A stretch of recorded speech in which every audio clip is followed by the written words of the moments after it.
Alobi, toi avancer. Parce que l'ennemi des mensonges, c'est l'État. Il ne peut se vivre. Moïse Alobi, pour ça, la loi Wana, de façon que tout le monde. Maintenant, tu sais que dit, attends la tiroir. Après, il tiroir, a une loi électorale. Après, si bosso aligné loi Wana. Ouais, quoi, ça la nini? Papa, campagne en 2023, tricot exalté. Parce que Moïse Katumbi a dit que dans l'élection en 2018, je veux faire la campagne à l'américaine. Hein? Campagne à l'américaine. C'est-à-dire, on a zo minimisé, tu sais que dit, moi, dans mon bola, attends, dans mon côté, il est riche. Riche parce qu'il a pillé chez Camille. A pillé chez Camille, a commis riche. Riche, il a wapi Moïbi. Gongaya, quand tu es salé, Riche, il est Martin Fayoulou, oh, réforme électorale. Papa, histoire. Bon, on a makambote. Martin Fayoulou, il y a mon gars qui ça la réforme électorale. Oh, institutionnelle.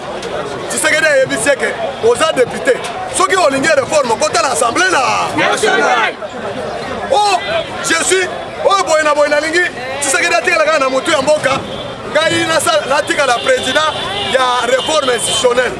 Balobi, attends, nani, miwe, aveugle, attends ceux qui ont voté moi, bakotu na ye pese biso kombo. Attends ceux qui ont zoyo kate, akokoma attends na bika pese kombo ya mwana. Zali boy tiens. Il dépasse à pouvoir répondre Martin Fayoulou à ko sala les réformes. Et ça la kawak. Tout ça c'est la confusion totale. Dans le cas il y a ba multinational. C'est-à-dire basali boy.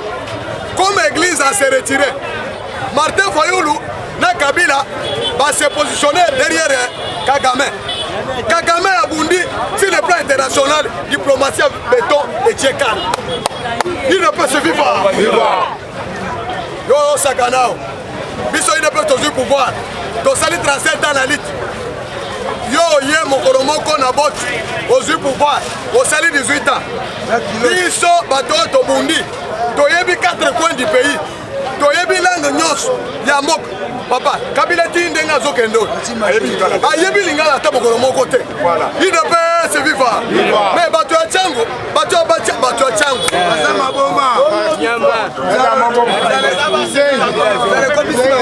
Il ne peut se vivre. Mais Tchango. Tchango. Kabila Zonga. Et Kubala Mwasi Anani. Il ne peut se vivre. C'est pour vous dire ceci. Parce que Biso Toza va visionnaire. L'histoire est à Kabila na Congo. Et puis l'histoire est stylée na Congo. Bato va changer qui combo. Bato va changer qui combo. Tayango ya va recensement ebanda. Ba zongi ça va comme na bango original. Na zongi c'est bino. Bato va changer qui combo po. Kabila mona ke baza ba Swahili. Baza ba to est va changer combo ta. Il ne peut se vivre. Mona la mona be. Sénégalais mounene pays la quoi. Maintenant information est bon. Loi électorale et ça déjà la parlement. De Satan de Obo, Satan de Yewana. Satan de ça, Yewana. La loi elle est électorale. Papa, on a une bombe atomique. C'est-à-dire les autres qui attendent d'inciter. La loi électorale est dans la carte d'Assemblée nationale. Balobi boy. Ceux qui ont dans le dossier de la justice, Oyiba dans le pango ya moto. Yebe. Attends, au tribunal. À partir de Yasseni, Bakatio, derrière ta misage, parce que dans l'élection en 2023, ils ont des tamis. Tamis à Liboso, depuis la candidature dans Seni. Seni a ta misage dit, avec un peu de cours constitutionnel. Ah, combattant cours constitutionnel. Après cours constitutionnel, c'est fini. Maintenant, Batu à Kabila. L'histoire na bango et si la gata sali nini balobi boye kozala ko faire partir na rébellion à mon côté or rébellion la liboso comment na woni combattant tout la minoté rébellion la liboso na Congo avant Mobutu akima comment na woni ni que Afden voilà rébellion la liboso comment na woni nini? Après Afdel. LCD quoi? Après, papa, vous voyez comment il y a rébellion? Il ne peut se vivre. Tolobi à Liboso. Après Afdel, il y a Zadeh Souroubé. Troisième rébellion, MRC. Troisième rébellion, LCD, il y a Moussanya. LCD, il y a Roger Lou. Tozali na M20. Maintenant, Tozali na Maïmaï Mazembe. Maïmaï Mazembe, c'est Moïse Ka. Maïmaï Mazembe. Papa, ils ont une personne au combo. Président Yamazembe nani? Moïse. Mais Azalaki na branche armée, na branche sport. Voilà. Il ne peut se FIFA. Maintenant, loi électorale et lobby boy. Ceux qui aussi au côté de la liste ya ba rebelle.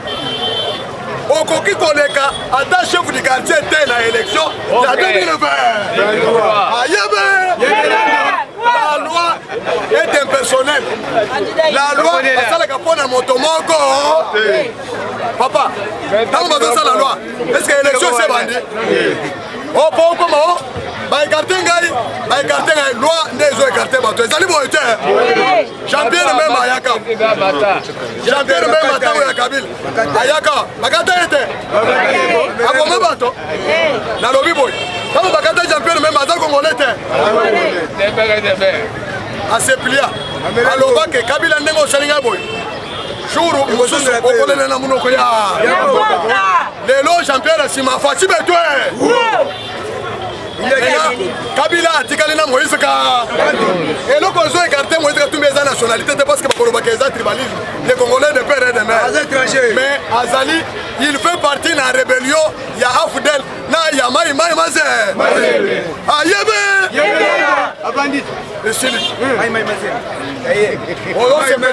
Oh non, nous sommes le régime de Afdel. Voilà. Politique. Ngai na premier anniversaire la biso tant autosi pouvoir. Il y a une peste. Na lobama kamomoko et toucha président de la République Fatou Beton. Na mona télé 50 chaque jour azotia ka vidéo wana. Tozaki na vidéo. Azotia na président Chai Waza la ka. Bazotia ka vidéo wana. Vidéo wana et toucha bachango 2 mois. Ezolek. Olobi a président Mathieu de place ngana banda koyeba na wana na monde mobile. Vidéo wana. Mais bato bazoyeba te ke moto recommanda nani Jean-Marie Kasamba atie la biso vidéo ya Kingakati. Toyeba bato nyonso ba gérer na Joseph Ka. Toyeba bato nyonso ba gérer na Joseph Ka. Tango bazokende pa Kabila basali boy. Na nzela bazotambola. Zokande ezalaki image bazoteka image wana ke bato oyo bakoleka na élection ya 2023 ata mokolo moko. Il ne peut se vivre. Bato oyo bobanda komona wana video ezali. FCC. Oh, ok, élection.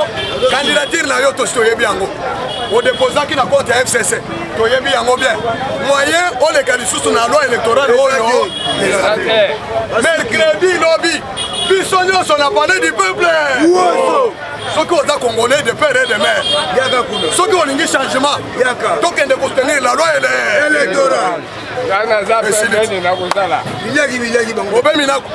Zéro. Adolphe Muzito, zéro. Martin Fayoulou, zéro. Il a géré avec Kabila. En tant que ministre, il y a finance, il y a André qui est député national. Il y a Joseph Kabila. Voyez à l'écarter. Tous ceux qui ont travaillé. Papa, ne connaissez pas le candidat Mandéré. Il y a Banondo. Comment on est? Kike, voilà. Kike Moulumba Robake. Kike Moulumba était plus pire que Kabila. Alors, Baboy, là-bas dans l'opposition, opposant à Zagaramo, tous ceux qui sont là-bas, leur cas est ici. Il ne peut se vivre. Makamona Zolba n'a pas constaté. Au moins, on a la qui a ouaté. On y a quelqu'un parce que on a quitté dans le pouvoir. Quelqu'un Moulumba a fait l'élection à l'Obaka. Kuna, Nanga Mukuna. D'ailleurs, la Zobadel. Alors, Baboy. Kabila azala mwana bato pamba awuti ayebaki ata eloko te. Ceux qui l'ont lui en erreur, ce sont ses collaborateurs. Oyo bamindele bapesa ye. Yebe. Wana batangi kombo ya Evariste kombo ya Raymond Chiba. Batangi kombo ya na Shada na Vitalaka bangonde ba induire Kabila nere opoto gérer pouvoir esengeli tozo ba Rwanda ba yao toko tsamango ba institution yo to ça la terreur Kalevo Mutombo John Numbi.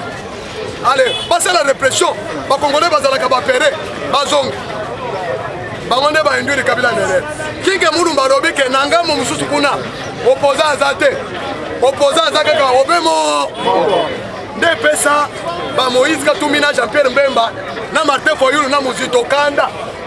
Alors tous ceux qui sont dans l'opposition là-bas, ils ont déjà goûté le miel du pouvoir avec Joseph Kabila. Nde omona baloba ke to comme ça to de Genève. Faut pas que ne contraire Félix. Il ne peut se vivre. Nde omona Kinke Mulumba alongwa Kabila lobi na kei pour soutenir Fachibe. Est-ce que Fachi a son pouvoir? Il est pas majorité comment mais le problème est là. Tous ceux qui ont géré avec Joseph Kabila, bakolekate na élection. C'est la raison pour laquelle Bomoni Bazoboya la loi électorale tout que ne kosala dialogue. Et or Fachi dialogue et que nana papa na ye. Et Tshisekedi wa papa dialogue ne vous m'a fait Tshisekedi.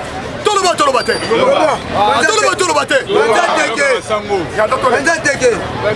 Et Tshisekedi docteur na ye privé azalaki ministre ya santé oli yilunga o azala prison nde azalaki docteur maintenant esengeli akende check up oyo Félix akendaki na Belgique. Maintenant Kabila comme azalaki na force ya nuisance il est allé corrompre médecin privé ya Etienne Tshisekedi pesa biso carte ezaneni alobi ke soki bokangi ye akei na check up te azokufa. Nde omona manœuvre ya dialogue intercongolais oyo ya centre interdiocésain baumela bakomi na suka boye oyo Etienne Tshisekedi alobaki ke ça c'est mon ultime combat. Cette dernière signature na ngai nde yango wana babombi tala baévêque complice bayebisi bango ke bokende kozwa d'abord mbongo na Suisse ya congé batiki dialogue Etienne Tshisekedi atikali bo toza na plan B. Soka plan B ezalaki ya koretarde Etienne Tshisekedi akende na check-up na Belgique te, c'est-à-dire mikolo na ye eleka ya traitement akufa. Etienne Tshisekedi est mort pour ce pays, pour le dialogue interne. Pour le dialogue interne. Combattant pour le dialogue interne. C'est la raison pour laquelle les jours, le 1er janvier, quand on va signer accord, Etienne Tshisekedi a lobby, j'ai fait les miens. Les Congolais font aussi les votes. Azui avion a gagné un retard na check-up. A commis médecin, ouais, qu'on a MCG, ouais, aussi au BBC. Ça le testament. De Etienne Tshisekedi a ça le testament. Yabana na ye. Na kofeli mboka. Bobo mamboka. Bino ba député. Bino banani? A combattre pour le magasin. Bino banani? Ba député, ouais. Sauf que moi, année 2022, s'il sent que va déclarer Etienne Tshisekedi héros national, ils seront aux arrêts. Ils seront aux arrêts. Ça s'appelle la haute trahison. Mais Etienne Tshisekedi a fait le dialogue avec Kabila Lingano au pouvoir. Parce que l'histoire, tant que mon Kabila a le pouvoir, et le communiste Kabila a le pouvoir, c'est dialogue wana, accord, ya nanouan. On va remettre tout que élection et ça. Kabila reconnaître qu'il y avait des politiciens et prisonniers politiques emblématiques. Kabila Yemoko a signé que Nakangaki ba prisonnier politique. Kabila Yemoko a andimi a signé d'accord que ba exilé politique na bengana Moïse Katumbi a exilé politique. Azonga. So yo zana chango zolo bake Kabila zonga. Eko bala mwana. Il ne peut se vivre.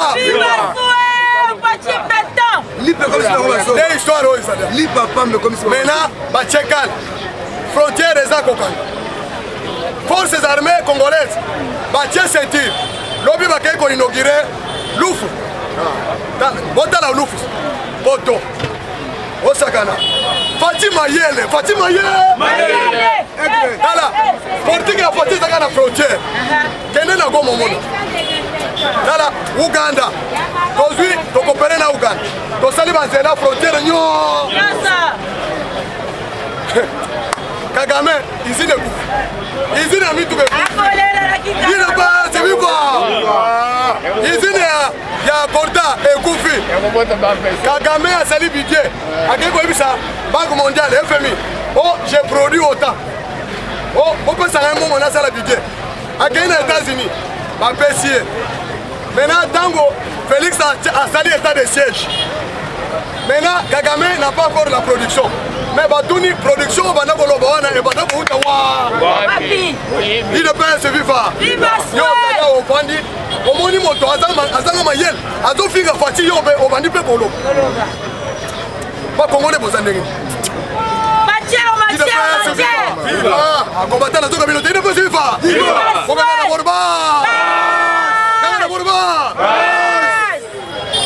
na minute tozoloba Congo ezongi na maboke ya bako oye koesala nini papa même na force entre Kagame na Fati soki batie bango na terrain Kagame akozwa nani eloko ya koloba coupe ata moko Fati botala ntango akendaka na mwanda asalaka sport na mwanda botali Kagame azuzu wakango boye abwaki kango na il ne peut se vivre akonda la wandeke Kagame sate utazake kaka ndenge botelemi ndenge ba américain babanda kotelema les américains étaient colonisés par les Grande-Bretagne la Grande-Bretagne nde ba colonisa ba américain ba américain babanda kotelema kaka boye na George Washington atanga te le premier président américain atanga te azaka ndenge tozotambola boye tozoloba boye un jour toyokani ayo te tose reporter bombo eleki nde base reporta ba britannique bakima kaka ndenge botelemi boye vous avez sauvé le pays non voilà oui vous avez libéré le pays bon mettre la maman comment pas il devrait se vivre est-ce que tant botelemi abozana esika kokende te bozana ba préoccupation te mais posa ya mboka makila eganga te esali nini nde yango nazoprofite comme bacongolais bazoyoka fake news baza na distraction ebele tozosenga ministre ya finance ministre ya nini combattant nazoka bino to ministre ya nini komo na nani bino nyonso bozali ministre ya finance komo na nani Kazadi nani Nicolas Kazadi yo nde ofandi na masolo nyonso etali mobilisation ya mbongo budget ya communication na présidence eza trop bas c'est pour cela misala nyonso chef de l'état azosala moye bakongole bayeba yango tozosenga bo ministre ya finance Nicolas Kazadi chairman tozosenga yo Matissa soutenir budget ya communication ya présidence même biso tozosala bénévolat mais calculer soki toza na motivation ya kokoleka na bachaîne nyonso parce que Kabila asomba moyen de communication nyonso biso tozoloba soki naleki na média bazosenga mo mais soki budget ya communication na présidence ezali chantier eza ebele Fati atie bombe ntango ekoexplose papa bi ya premier mi-temps ezalaka bi ya malamu te baegalizaka yango eza boye te Congo Brazza na CAN atie biso 2-0 babandi koyemba ndombolo toyebisi bango ke bokomesana ntango bakotisa kikeske bano bale echangeaka te esali nini totia bango 4-2 espoir ya ntongo ezalaka mabe bi ya pokwa nzomone combattant nzomone à la veille ya élection Fati akoinaugure biloko oyo bakongolais nano bamona te yebe eza stratégie mpo na Fati bato ya Kasai Mbujimai bafingaki oyo président nini tolobi tala bato ndenge baza exploité par bato ya Kabila bafingi ti lelo beto ekotaka na mbujima ete esali nini zela ya beto papa bokasa sima commerce sima papa tala nzela ezabo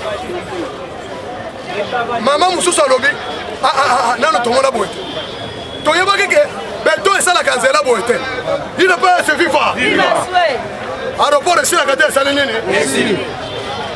pour la première fois Kabila oyo bato bazoloba Kabila azonga avion batindi avion na biso ya Congo Airways Airbus po bakende korepara yango na Maroc esali 8 ans mais lobi avion eyaka te esali nini 300 places otali avion ekomi ya sika yebela Airbus eye balobi Congo Airways a organisé danse bana babandi kobina Kabila wakumon yebela c'est-à-dire bazoloba ke Kabila omoni makambo oyo bebisaki Faci abongisi ya il ne peut se vivre bao balobaka wana baloba prix ya avion tokitisi yango ekochange te d'ailleurs au contraire ekokita lisusu avant tokoma na 2023 prix ya avion ekokita lisusu prix ya passeport ekokita lisusu ekozala 80 te tokokita yango na 50 to oyo koyesela nini papa d'ailleurs Faci asali yango azalaki na kare minye te comme to récupérer kare minye nyonso oyo Moïse Katumbi na Kabila bateka petit keba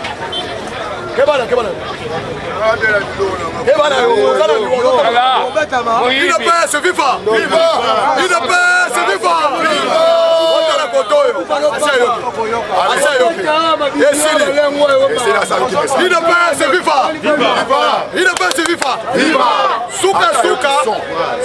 suka ya Kabila na bato na ye nyonso papa église catholique église nini catholique église protestante soki bomoni babandone sasunge so yebisi bango awa na partir na liwa ya mosengo alobi ke ambongo nazoyi biso yo longwa na lokola mwana oyo aza plus que son père il est très mordant yebela le lendemain ambongo atindi abe shole na to Congo kende osenga bulimbisi to se retirer na makambo ya seni yebela ambongo ndo seliti achena se acha lobi moto za makasi ambongo soki omoni Faci mona États-Unis da papa nazo bisa bino bon omoni complot ya coup d'état on ba France bazalaki ba Belgique bazalaki ba européen bazalaki wana mais moto ya États-Unis d'Amérique nde bangisi bango ba yelobi te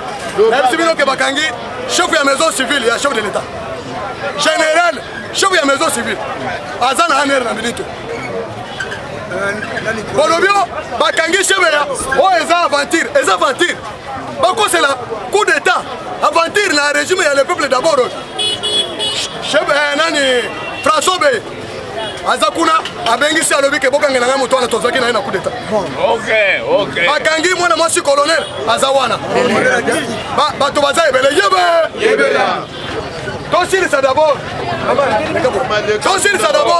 la loi pote ya loi électorale na assemblée nationale bakokamata bato mosusu yebe même na sénat Kabila nano asali vote papa Kabila kei kosalisa vote populaire na chango akomesana akosala nini il est impliqué na coup d'état Kabila est impliqué na coup d'état combattant na communauté Kabila est impliqué na coup d'état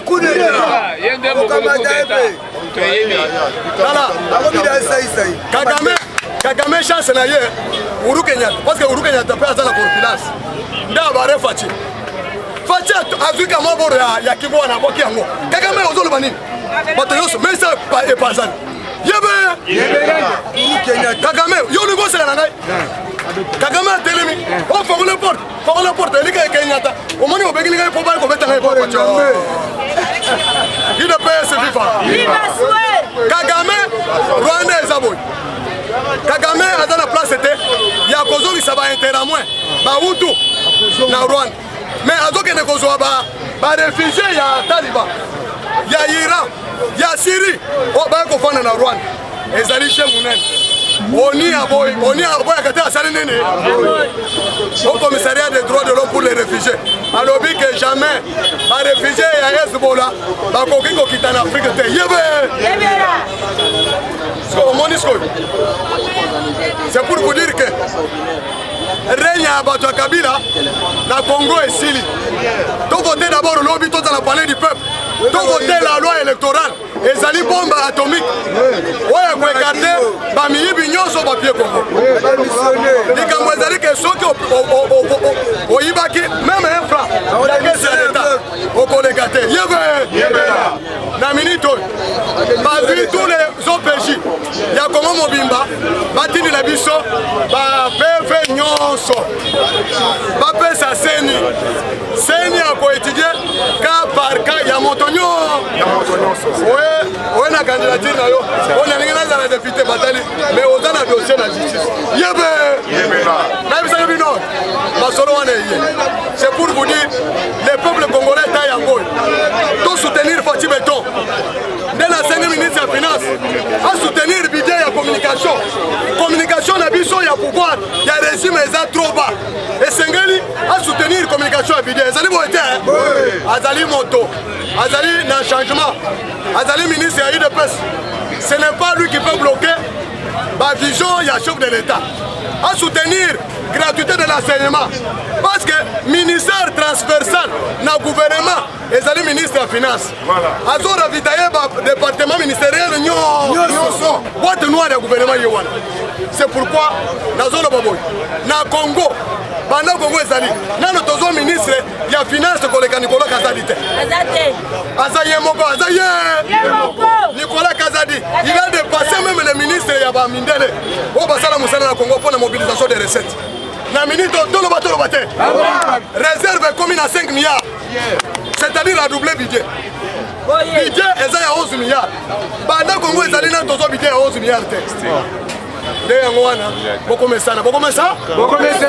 projet ya 55 territoire bakolanse yango à la veille ya élection parce que tomona bato ya territoire nini ya Congo ya Fati Beton papa Martin Fayulu yo oleka na élection tokoyeba d'abord noko na yo azali wa Martin Fayulu banda na Congo azwaka matanga te bango na Moïse Katumbi combattant est-ce que possible moni matanga ya Martin Fayulu même na communiquer na RTNC bon ngai nazozo mukano nazoka na RTNC na kotuna communiquer nécrologique nyos bayebisanga nécrologique ya Martin Fayulu kunani moto andengo wana azwaka matanga te tokende kotala ye ata mwana na ya pamba tomona te ata ndeko ida pe se viva ayebisaka matanga asalaka na Cameroun ya ye matanga soki tomoni nani Samuel Eto'o aye ndende ko ya Martin Fayulu ye wana bon frère Samuel Eto'o ndeko na ye batoko sa bon frère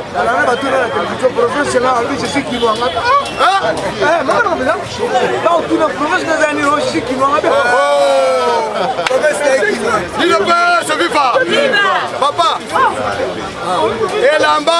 elamba oyo bakanga bakongole wana patia ye kolongola oyo ezali boye te c'est pour vous dire que soyez vigilants lobby soki oza congolais de père et de mère congolais ya nini congolais ya nini biso nyonso na palais du peuple to soutenir la loi électorale mpona kokangela biso bamiyibi nyo après élection c'est ça